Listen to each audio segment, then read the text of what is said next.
नमस्कार, स्वागत है आपका फिर से 10 के दमदार ट्रेड्स में। वीरूर में रहेंगे अगले आधे घंटे आपके साथ। हमारा साथ देने के लिए मानस जायसवाल और अमित सेठ पिछले शो से बने हुए हैं। 5paisa.com के रुचित जैन और ट्रेड बुल्स के सच्चिदानंद उत्तेकर भी अपनी टॉप ट्रेड्स के साथ जुड़ेंगे। और मार्केट में रिकॉर्ड तेज़ी वाले दिन बिग मार्केट वॉइसेस में प्राइम सिक्योरिटीज़ के एमडी एन जयकुमार से होगी मार्केट पर एक खास बातचीत। और जयकुमार सर हमारे स्टूडियो में ऑलरेडी आ चुके हैं। जयकुमार सर, आ रहा हूँ आपके पास। पहले जरा एक बार मार्केट का रुख करते हैं। मार्केट में हायर लेवल से थोड़ी प्रॉफिट बुकिंग, थोड़ी मैं इसलिए कह रहा हूँ कि निफ्टी और बैंक निफ्टी में इतना बड़ा डिक्लाइन नहीं आया है, लेकिन मिड कैप इंडेक्स में ज़्यादा शार्प प्रॉफिट बुकिंग आई। Mid cap index actually collapse हुआ और स्मॉल कैप इंडेक्स में भी डिक्लाइन आई। लेकिन निफ्टी एडवांस डिक्लाइन में नेगेटिव हो गया। एक्चुअली नेगेटिव मतलब डिक्लाइंस के फेवर में आ गया। रेशो तो खैर नेगेटिव नहीं हो सकता, लेकिन वो डिक्लाइंस के फेवर में आ गया इस समय। और अगर स्टॉक्स की बात की जाए तो कुछ स्टॉक्स में अब भारी भरकम गिरावट आ रही है। चंबल फर्टिलाइजर्स अब 4.5% नीचे हो गया है। हिंदुस्तान एरोनॉटिक्स अब 2.5% नीचे है। Oracle, PFC, IRCTC, REC, Lupin, ये कुछ स्टॉक्स हैं। डिक्सन टेक, जहां पर इस समय स्टॉक्स अब डे लो पर काम कर रहे हैं, तो एकदम से गिरावट आई कुछ स्टॉक्स में। दूसरी तरफ इन्फो एज अभी भी ठीक ठाक गेंस के साथ। यूनाइटेड ब्रूरीज, एनटीपीसी, बलरामपुर चीनी, एबी कैपिटल, ये कुछ स्टॉक्स हैं जो अभी भी ठीक ठाक तेज़ी मेंटेन कर रहे हैं। टाटा कंज्यूमर और मुथूट फाइनेंस इनमें ऐड कर देते हैं। वीरू जी, ये अब तक की थोड़ी सी समरी थी बाजार में, क्या हुआ क्या नहीं हुआ अब तक। थोड़ा सा रिट्रेस होकर निफ्टी बैकफुट पे आता हुआ। मानस अमित सेठ पिछले कार्यक्रम से इस कार्यक्रम में शिरकत करेंगे। रुचित जैन और सचिन फ्रेश पर्सपेक्टिव लेके यहाँ इस कार्यक्रम में है। Sachin, good morning. आपके दो ट्रेड्स इस वक्त के। Good morning Vinendra ji, good morning Anuj ji, and good morning to all the panelist. Clearly थोड़ी सी यहाँ पर प्रॉफिट बुकिंग जरूर दिख रही है, बट जिस तरीके से निफ्टी का डेटा है, इसका 5 एक्सपोनेंशियल एवरेज 25,400 के आसपास अभी प्लेस्ड है एंड इंक्रीजिंग टेरिटरी पे है। तो मुझे लग रहा है डिक्लाइंस होने के बाद भी मुझे लग रहा है मौके होंगे खरीदारी करने के लिए। जो पहला स्टॉक हमारे रेडार पे है, जहां पर एक काफी अरसे के बाद एक कॉन्ट्रैक्शन से एक्सपेंशन के साइंस आ रहे हैं, वो है एमएनएम। ओवरऑल अगर हम इसका स्ट्रक्चर देखें तो एक क्लासिक डाउनवर्ड स्लोपिंग चैनल में ये स्टॉक लॉक्ड इन रहा था पिछले 3 महीनों से। एंड जिस तरीके से यहाँ पर डेटा शेप अप हुआ है, शॉर्ट टर्म एवरेजेस में ऑलरेडी एक अच्छा कन्वर्जन आया था इस हफ्ते के शुरुआत में, उसी का एक फॉलो थ्रू एक्शन नजर आ रहा है। लगभग 2930 के टारगेट के लिए मुझे लग रहा है अभी भी यहाँ पर फ्रेश लॉन्ग पोजीशंस ऐड करनी चाहिए। स्टॉप लॉस आपको लगभग 2796 के आसपास प्लेस करना है एंड फ्रेश लॉन्ग्स ऐड करने हैं एमएनएम के फ्यूचर में। जो सेकंड स्टॉक हमारे रेडार पे है, काफी दिनों के बाद यहाँ पर एक अच्छा टर्न अराउंड नजर आ रहा है, वो है आईटीसी का। जिस तरीके से स्ट्रक्चर है, 500 से 520 के आसपास एक अच्छा क्लस्टर ऑफ कंसोलिडेशन जोन था। ये 500 का जो लेवल है, वापस इसने रिकन्फर्म किया है द स्ट्रॉन्ग सपोर्ट एंड वहां से ही यू टर्न है। तो जिस तरीके से डेटा प्लेस्ड है, मुझे लग रहा है 518 के आसपास का एक इंट्राडे स्विंग बन सकता है, बट पोजिशनली 526 तक की हेडरूम यहाँ पर अवेलेबल है। तो इसीलिए हम खरीदारी की सलाह दे रहे हैं 509 के स्टॉप लॉस के साथ। डिस्क्लोजर होगा कि हमने हमारे क्लाइंट्स को भी ये रिकमेंडेशन अभी अभी दी है। ओके, तो ये हो गई सचिन के पिक्स इस समय की। मानस, आपके फ्रेश आइडियाज इस समय के दो ट्रेड्स। देखिए, दो लार्ज कैप स्टॉक हैं अनुज जी। तो सबसे पहले भारतीय एयरटेल में खरीदारी करने की राय रहेगी। लगातार हाई टॉप हायर बॉटम बन रहे थे, लेकिन अब कंसोलिडेशन के बाद आज एक फ्रेश ब्रेकआउट देखने को मिला है। तो भारतीय एयरटेल में 1654 के स्टॉप लॉस से खरीदारी करेंगे। 1720 1720 की टारगेट पॉसिबल है। और एसबीआई लाइफ में भी खरीदारी करनी है, क्योंकि यहाँ पर भी एक शॉर्ट टर्म बॉटम बना है। यहाँ से एक अच्छा खासा पुल बैक देखने को मिल सकता है। तो एसबीआई लाइफ में खरीदारी करनी है। 1839 का स्टॉप लॉस लगाना है और 1900 के टारगेट सेट करने हैं। कौन ओके, तो यहाँ पे ये ट्रेड्स हो गए। रुचित सब दो ट्रेड्स पिक करते हैं। रुचित, आपके दो trades. Good morning ji, very good morning to everyone. Well, थोड़ा डिफेंसिव साइड ही फोकस रहेगा फिलहाल। ऑल्दो ओवरऑल मार्केट में ट्रेंड अभी भी इंटैक्ट है, लेकिन इवेंट बेस्ड रिएक्शन है, सो आई थिंक ये आधे एक घंटे में सेटल डाउन हो जाए, फिर एक्चुअली मूव्स दूसरे हाई बीटा नेम्स में रह गए। सो डिफेंसिव में एचयूएल में पहली स्टॉक रहेगा जहाँ पे खरीदारी की सलाह रहेगी। रिसेंट छोटे मोटे जो करेक्शंस है उसमें कोई भी वॉल्यूम बेस्ड सेलिंग नहीं है। स्टॉक अपने सपोर्ट के आसपास ट्रेड कर रहा है, तो रिस्क रिवॉर्ड रेशियो यहाँ पे फेवरेबल है। 2860 के स्टॉप लॉस से खरीदारी की सलाह रहेगी 2970 के टारगेट्स के लिए। और एशियन पेंट्स का मोमेंटम काफी पॉजिटिव लग रहा है। यहाँ पे भी लोअर टाइम फ्रेम के चार्ट्स पे सपोर्ट है। मोमेंटम रीडिंग्स वापस से एक पॉजिटिव क्रॉसओवर्स दे रहे हैं ओवरसोल्ड टेरिटरी से। सो 3250 के स्टॉप लॉस के साथ एशियन पेंट्स में खरीदारी करें 3400 तक के पुल बैक मूव के लिए। ओके, और अब चलते हैं अमित सेठ के पास आखिरी 2 ट्रेड्स के लिए। अमित जी, आपकी 2 ट्रेड्स। जी अनुज जी, ऑलमोस्ट सारे मेरे स्टॉक्स कवर हो गए पिछले जो तीन दिए इन्होंने। But apart from that Britannia मुझे पसंद आ रहा है। 6184 का प्राइस है इसका। 6100 के स्टॉप लॉस से लीजिए और टारगेट्स यहाँ पे रहेंगे 6300 6350 के। और दूसरा स्टॉक जो थ्रस्ट जनरेट कर रहा है दैट इज अपोलो हॉस्पिटल्स। यहाँ पे स्ट्रक्चर कंटिन्यूअसली पॉजिटिव रहा है। स्टॉक ने पिछले 10-15 दिनों से जब जब ट्रेंड एमआ पे आया एक अच्छा वहां से सपोर्ट दिखाया है, तो इसे बाय कर सकते हैं। स्टॉप लॉस रहेगा 6980 का और टारगेट्स रहेंगे 7150 एंड 7200 के। ओके, चलिए अब एक काम करते हैं। अब जैसा मैं कह रहा था, हमारे साथ प्राइम सिक्योरिटीज़ के मैनेजिंग डायरेक्टर एन जय कुमार जुड़ चुके हैं। कैपिटल मार्केट में कई दशकों का अनुभव रखने वाले एन जय कुमार इक्विटी रिसर्च और वेल्थ मैनेजमेंट में बड़ी हस्ती माने जाते हैं। 1992 में इन्होंने प्राइम सिक्योरिटीज़ की शुरुआत की थी और जैसा मैं बार बार कहता रहता हूँ, मैं मार्केट में जो अपने गुरुओं को गिनता हूँ उनमें से एक जय कुमार सर भी हैं। जेक्स, गुड मॉर्निंग, बहुत बहुत शुक्रिया आज हमारे साथ स्टूडियो में जुड़ने के लिए। और आपकी तबीयत थोड़ी नासाज थी, ऐसे शब्दों के लिए। अभी होपफुली आप ठीक हैं एकदम? या बिल्कुल सही है। ओके, कैसे देख रहे हैं आप इस मार्केट के मूव को, और क्या जो ये रेट कट हुआ, क्या ये एक ट्रिगर होगा मार्केट में प्रॉफिट बुकिंग का कि अब सब कुछ बेक्ड इन है, या फिर हमें इससे कुछ फ़र्क नहीं पड़ेगा, थोड़ी प्रॉफिट बुकिंग आएगी भी अगर तो वापस रैली आ जाएगी? आपका क्या व्यू रहेगा? नॉर्मली ऐसे इवेंट्स के बाद देखा गया है कि मार्केट में थोड़ी बहुत प्रॉफिट बुकिंग होती है, क्योंकि the run up has been, every dip has been bought into. तो यहाँ पर थोड़ा करेक्शन वैसी मार्केट में आने की बात चल रही है। मेरे हिसाब से थोड़ा रोटेशन हो रहा है क्योंकि जैसे इंटरेस्ट रेट्स कट होते हैं तो सबसे बड़ा इम्पैक्ट फाइनेंशियल सर्विसेज को पड़ता है। So if you see that ये वाले सेक्टर में almost no segment has been performing. Banks have been stagnant, private sector banks have got derated, और जो ये NBFCs हैं उन वो भी, अदर देन ये जो बजाज का जो लिस्टिंग हुआ उससे पहले तो NBFCs में भी काफ़ी मतलब गिरावट ही आई है। तो मेरे हिसाब से जो इंटरेस्ट रेट कट का डायरेक्ट बेनिफिशरीज हैं 2-3 सेक्टर्स हैं। एक कमोडिटीज़ है, एक बैंक्स है, and to some extent I think deposit growth में ऑल्सो स्टार्ट पिकिंग अप, जो प्रॉब्लम रह चुका है इंडस्ट्री के लिए। Other than that financial services में जहाँ भी लोगों ने पैसा लगाया वहाँ पर पैसा बना नहीं है, एटलीस्ट नॉट इतना नहीं बना जितना बाकी सेक्टर से बना है। सो एक सेक्टर या एक सेगमेंट है जो मैं जिस पे फोकस करना चाह रहा हूँ, which is the mutual funds, alternative assets, exchanges. So slightly under-owned, but at the same time part of the financial अभी services. भी अंडर ओन लगता है आपको ये इतनी बड़ी रैली के बाद? Because इनके फ्लोट्स कम हैं, तो मूवमेंट्स में आपको ऐसा लगता है कि लोगों का पार्टिसिपेशन हो गया है, whereas most people have not been convinced. तो जैसे ये जैसे आप देख लो वेल्थ मैनेजर्स हैं, जैसे ऑल्टरनेटिव एसेट मैनेजर्स हैं, म्यूचुअल फंड वाले हैं, तो ऐसे सेगमेंट्स में जहाँ कैपिटल कम लगता हो और डिस्ट्रीब्यूशन और फ्रेंचाइज के बेसिस में सर्विसेज बिकते हैं। तो मोतीलाल, लीडलवाइस, इस टाइप के स्टॉक्स मैं स्पेसिफिक स्टॉक्स पे स्पेसिफिक आप नहीं बोल सकते, मैं पूछ रहा हूँ लेकिन। तो उस रेंज में जो स्टॉक्स हैं, इन स्टॉक्स में मेरे को लगता है अभी भी काफ़ी मूवमेंट आ सकता है, क्योंकि जो फाइनेंशियल सर्विसेज का जो मूवमेंट है रिटेल सेविंग्स का, दैट इज़ कंटिन्यूइंग।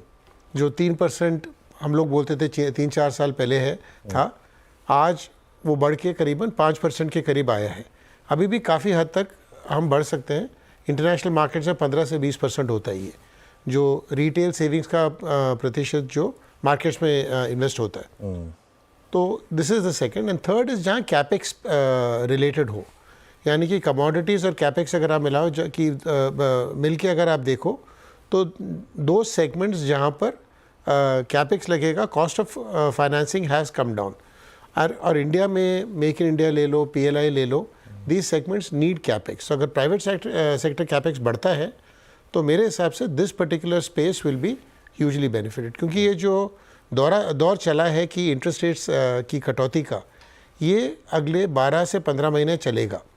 तो इसमें काफ़ी जो कंपनियां कैपेक्स लगाना चाहेंगी I think they could be benefited in a big way.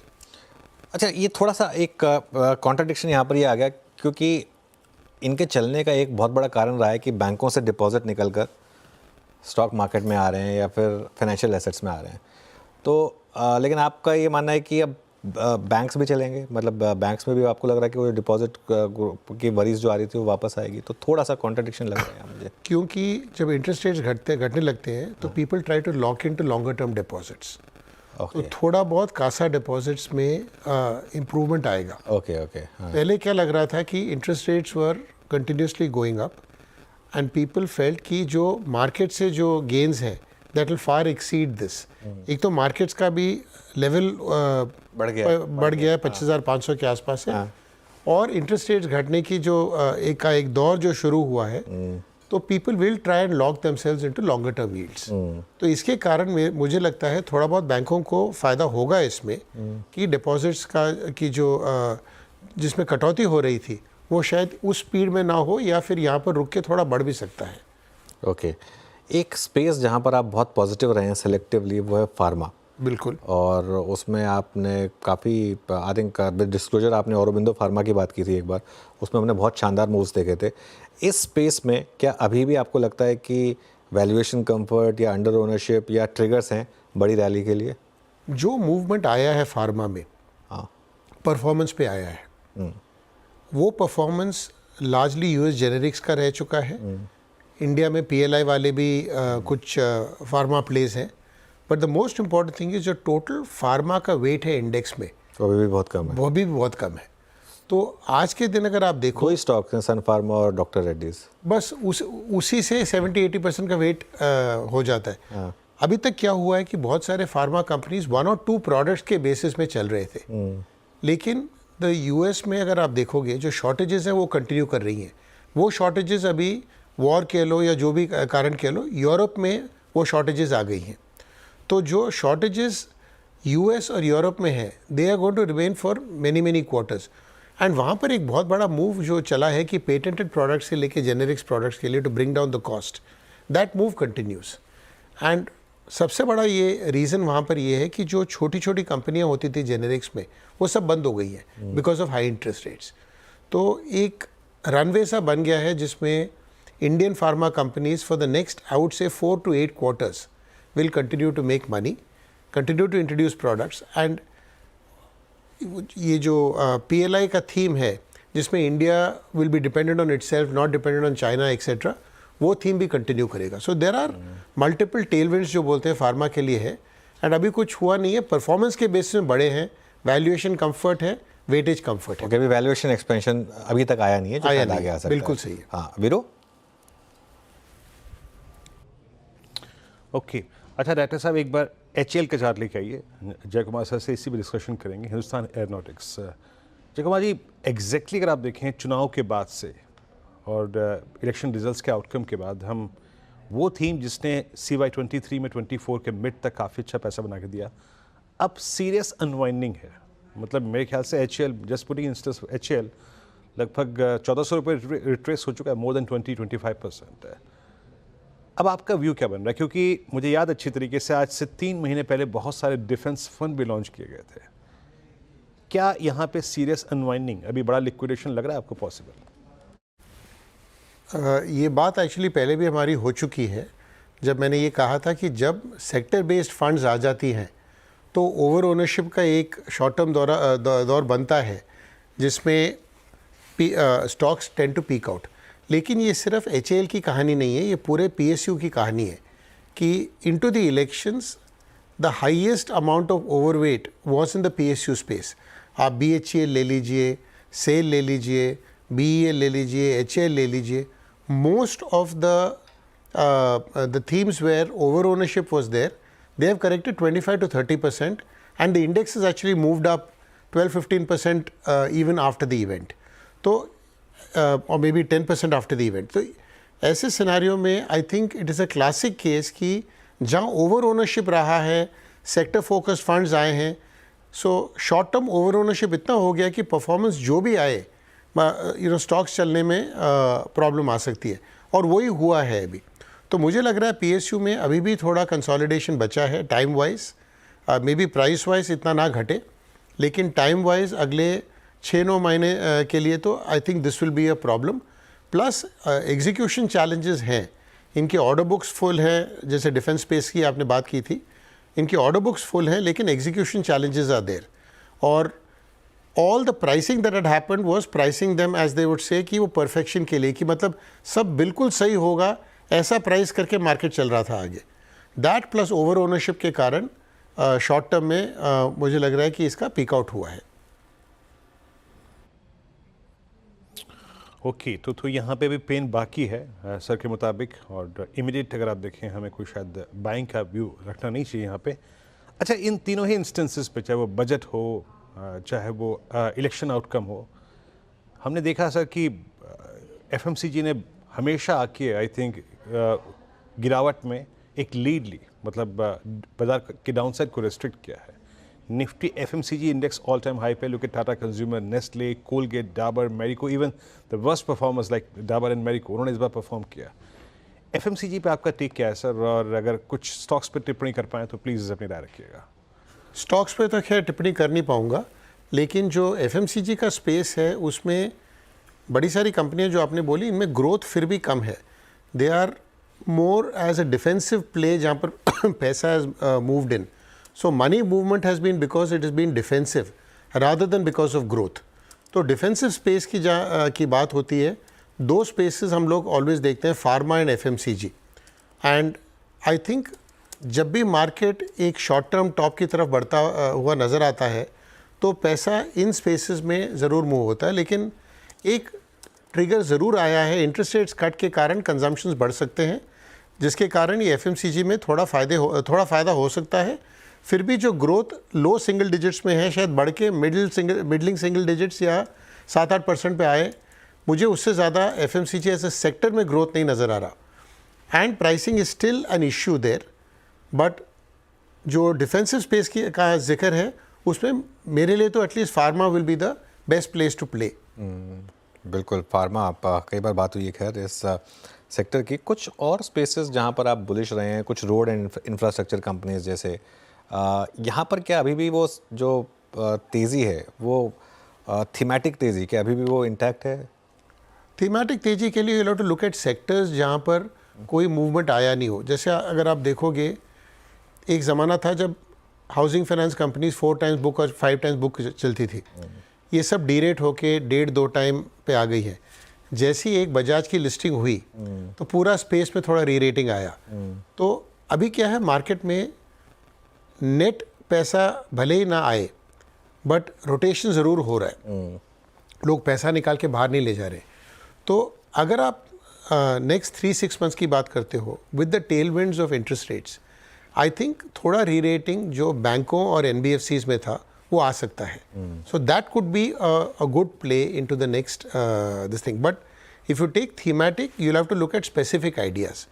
तो जैसे you know I mean you could take much smaller themes like pet care for instance, or you could take a theme like data centers. So you'll have to really hunt out those themes. वो तो unlisted में है लेकिन ज़्यादातर नहीं, उसमें क्या है कि उसमें आपको 10 स्टॉक्स नहीं मिलेंगी, आपको 2 या 3 स्टॉक्स मिलेंगी। एक ज़माना था about 2 years ago जब पॉलिस्टर फिल्म पैकेजिंग कंपनी सब चलती थी।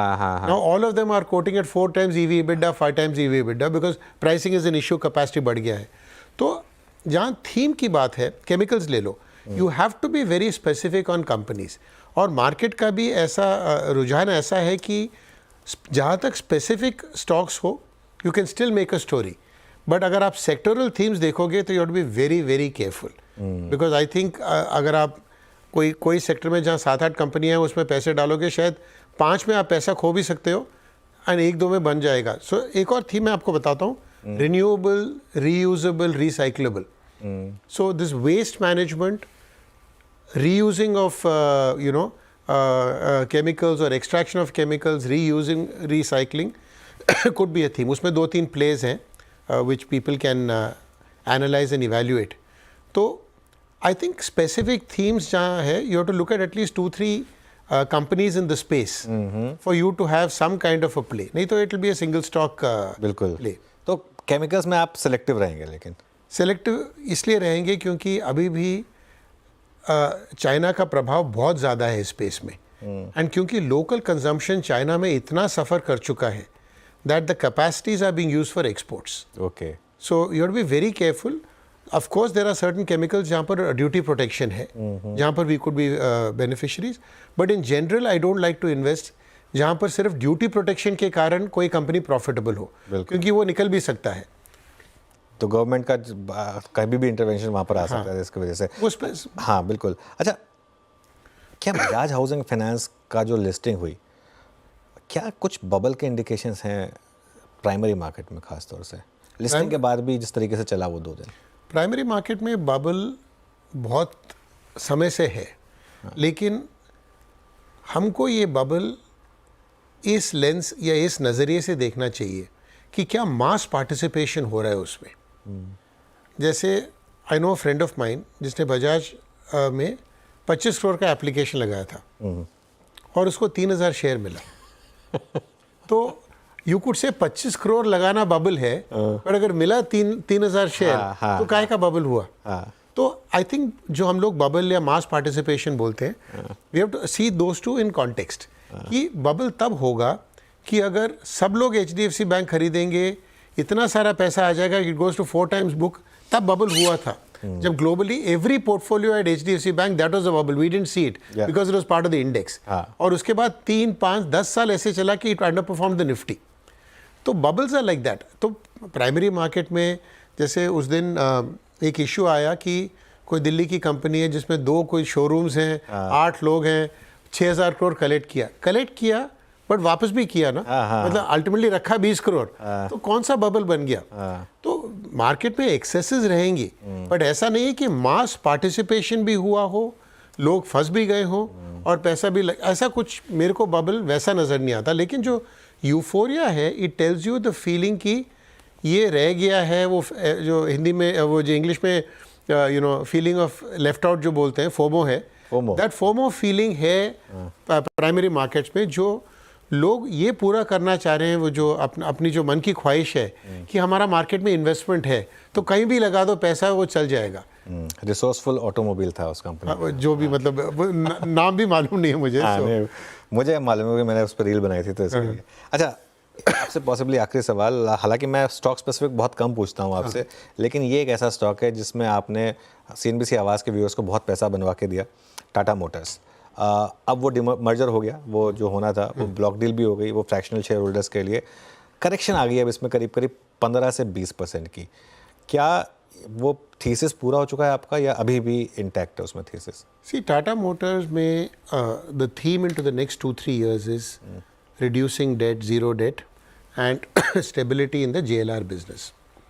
लेकिन क्योंकि JLR business is a function of China, Europe much more, वो वेरिएबल बेसिक कंपनी को के पे बहुत ज़्यादा प्रभाव करता है. सो आई थिंक जब तक ये सेपरेशन नहीं होगा कि passenger business get separated, may be overseas में लिस्टिंग हो जाए, सो आई थिंक अभी टाटा मोटर्स में ओवरऑल एक इवेंट बेस्ड प्ले बनेगा कि एज, बिकॉज एक चीज़ पक्का है कि Tata management wants to drive focus on this in this particular space.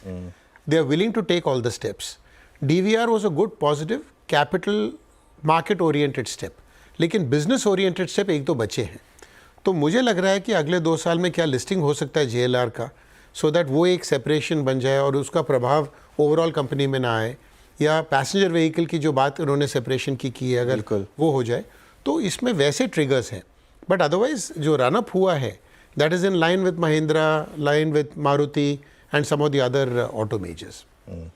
चलिए जय कुमार सर, बहुत बहुत शुक्रिया आज हमारे साथ जुड़ने के लिए और बहुत बहुत शुक्रिया मुझे बुलाने के लिए, बात करने के लिए. और एक डिस्क्लेमर, कुछ स्टॉक्स पर हमने बात की है जैसे टाटा मोटर्स वगैरह, उसमें मैं अज्यूम कर रहा हूँ कि आप बिल्कुल इंटरेस्ट का अज्यूम कीजिएगा. बिल्कुल होगा. चलिए अब वीरो, मार्केट में क्या हुआ पिछले 10 मिनट में, एक बार जरा बताइए. बिल्कुल अनुज, थोड़ा रिट्रेसमेंट निफ्टी का हुआ करीब के 25,500 तक. हालांकि 25,500 स्क्रीन पे भी कायम है. निफ्टी IT सिंक हुआ, I think that's the culprit. ये है आज का गुनहगार. एक स्ट्रॉन्ग मूव के बाद ये रिट्रेस हुआ और निफ्टी IT का ये इंट्राडे कोलैप्स निफ्टी पे थोड़ा भारी. मीनवेल अभी तक 25,500 स्क्रीन पे विजिबल है. सचिन, एक दो ट्रेड्स स्पॉट करते हैं। इनफैक्ट रुचित है हमारे साथ। रुचित, आज ऑटो में मूव है। Look at M&M 2848 day high पर, और इनफैक्ट ये डे हाई ऑलमोस्ट मेरे ख्याल से अगस्त सितंबर का हाईएस्ट क्लस्टर। टाटा मोटर्स में काफ़ी मूव अच्छा था। आपका टेक इस वक्त M&M पर? तो वीरू जी, अगर कंपेयर करें दोनों में, तो आई थिंक M&M में रिलेटिव स्ट्रेंथ ज्यादा है। जो रीसेंट कंसोलिडेशन या करेक्शन आया था उसमें उसके 100 दिन के मूविंग एवरेज ने एक अच्छा सपोर्ट बेस बना है, और वहां से ग्रेजुअल अपमूव हमें स्टॉक में दिख रहा है। 2860 ये इमीडिएट हर्डल है, जो 19 अगस्त का हाई था एग्जैक्ट एक महीने पहले, और उसके 19 अगस्त के बाद अब तक 2860 के लेवल्स क्रॉस नहीं किया। सो आई थिंक अगर हमें ये 2860 के ऊपर के ब्रेकआउट्स आ जाते स्टॉक में, तो 2980 तक के लेवल्स M&M में आते हुए दिख सकते हैं। M&M हालांकि सचिन जी की कॉल थी, मैंने सेकंड थॉट इस पे ले लिया। सचिन जी की जरा वो टारगेट प्लेट लेके आइएगा, और करीब 29-30 का टारगेट यहाँ पे रखा है। रुचित ने, माफ़ कीजिएगा, पहले सचिन जी की ट्रेड लेके आए 29-30 का। अगर आप देखें तो यहाँ पे टारगेट, और 48-48 पे ट्रेड करता हुआ, 28-48 पे ट्रेड करता हुआ। अच्छा सचिन, आपका निफ्टी पे सेंस क्या बन रहा है? एक वो इनिशियल ड्रॉप, उसके बाद 25,500 की ट्रेजेक्टरी को होल्ड करना, डिफेंसिव्स का एक आई थिंक ग्रिप लेना। Look at FMCG space, HUL, Tata consumer, Britannia, सब दिन के हाईस पे ट्रेड करते हुए। आपका टेक इस वक्त निफ्टी पर? वीरेंद्र जी, निफ्टी पे अगर हम ओवरऑल स्ट्रक्चर देखें तो काफी शानदार है। इनफैक्ट अपने 5-डे एक्सपोनेंशियल मूविंग एवरेज के नीचे जब तक क्लोजिंग एस्टैब्लिश नहीं होती, आई थिंक तब तक एक टर्न अराउंड की गुंजाइश नहीं होगी। यानी एवरेज एक काफी अच्छे राइजिंग टेरिटरी में है। अभी भी यहाँ पर 25,405 के आसपास ये सपोर्ट प्लेस्ड है। तो आई थिंक ये डिक्लाइंस अगर होते भी है तो मुझे लग रहा है वहां पर वापस एक बेहतरीन मौका होगा। ओवरऑल स्ट्रक्चर तो यही इंडिकेट कर रहा है कि इस पर्टिकुलर एक्सपायरी के लिए 25,810 के आसपास का एक स्विंग बनना चाहिए, एंड उसी लिहाज से एक बायर डिक्लाइन की रणनीति यहाँ पर कायम होगी। इंट्राडे के लिहाज से, इंट्राडे में मुझे लग रहा है 25,450 का इंपॉर्टेंट सपोर्ट क्लस्टर है। वहां पर अगर एक डिप मिल जाती है तो वापस एक खरीदारी करने का मौका होगा। On the higher side trajectory at least for the day 25,680 तक अवेलेबल है। तो आई थिंक यहाँ पर बाय एंड डिक्लाइन की रणनीति से प्रोसीड करें। नीचे मुझे लग रहा है 410 के आसपास आपको एक क्लोजिंग बेसिस पे स्टॉप लॉस मेंटेन करना चाहिए। चलिए, हम एक काम करते हैं, अब निफ्टी को करीब 25,518 इस लेवल पे छोड़ के जाते हैं। इसका एक्टर में फिलहाल इतना ही, बट मेरे ख्याल से यहाँ से जो निर्णायक भूमिका निभाएगा वो है निफ्टी बैंक। अभी 53,000 की ट्रेजेक्टरी के ऊपर है, 325 अंक ऊपर है, और स्टॉक इंचार्ज जो इस वक्त है वो है HDFC बैंक। 1700 के कॉलाइटर्स के जोन के ऊपर मेरे ख्याल से stock of I think second half possibly HDFC bank पर नजर रहेगी। एक ब्रेक, और ब्रेक के बाद नीरज जी होंगे आपके साथ ट्रेडर्स हॉटलाइन लेकर। आपके प्रश्नों के सभी उत्तर छोटे से ब्रेक के बाद ट्रेडर्स हॉटलाइन में। अच्छा, इनफैक्ट नीरज जी जुड़ी गए। नीरज जी, एक उछाल तो मिला, 50 बेसिस पॉइंट कट का एक इमीडिएट इम्पैक्ट तो था, बट एक बार फिर से लीडिंग इंडिकेटर इस वक्त हमारे लिए निफ्टी बैंक है। निफ्टी बैंक बहुत नज़दीक अपने ऑल टाइम हाई के। या बिल्कुल, और कल भी बहुत ही बढ़िया प्रदर्शन, आज भी बहुत बढ़िया प्रदर्शन। आज रहा था कि IT में उस तरह की चीज़ें नहीं है, लेकिन मिड कैप पे पता नहीं क्यों इतनी निराशा। आज मिड कैप थोड़ा सा डाउन साइड की तरफ है। बहरहाल चलिए, जो भी कुछ है उस पर चर्चा होगी, और साथ ही आपके सवालों के जवाब बहुत ही छोटे से ब्रेक के बाद।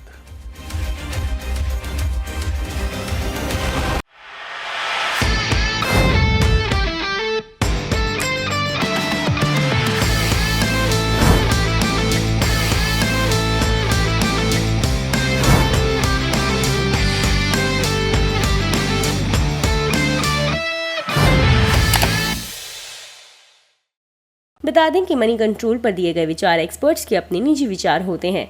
वेबसाइट या मैनेजमेंट इसके लिए उत्तरदायी नहीं है।